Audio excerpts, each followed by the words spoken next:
कमसरा ग्राम पंचायत रे जिलापाल एवं जिला आरक्षी अधीक्षक जुग्म अभियोग शुणाणी शिविर अनुष्ठित। सूचना अनुसार आज अपराह्न प्राय 2 घंटा पर्यंत सुवर्णपुर जिला तरभा ब्लॉक स्तरीय मिलित अभियोग शुणाणी और उपशम शिविर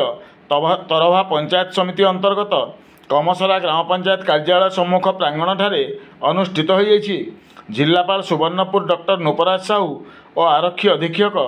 श्रीयुक्त नारायण नायक जुग्म अभियोग शुणाणी शिविर में योगदान करी जनसाधारण विभिन्न आपत्ति और समस्या निहित सर्वमोट 77 गोटी पंजीकृत अभियोग दरखास्त माध्यम ग्रहण करथिले।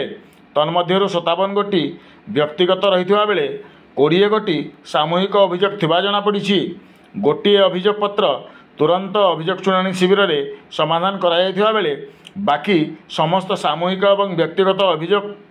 पर्द को निर्दिष्ट समय मध्य समाधान करने संपृक्त विभागर अधिकारी मानक प्रदान कराइछि। बीडीओ तरभा श्रीयुक्त गंगाराम बुढ़े तत्वावधान अनुष्ठित जुग्म अभियोग शुणाणी शिविर में तरभा पंचायत समिति अध्यक्ष श्री सरोज कुमार कंप, अतिरिक्त जिलापाल राजस्व सुवर्णपुर राजेन्द्र माझी, मुख्य उन्नयन अधिकारी तथा निर्वाही अधिकारी जिला परिषद सुवर्णपुर श्री अश्विनी कुमार मेहर, उपजिलापाल सोनपुर श्रीमती सौम्यरूपा रथों समेत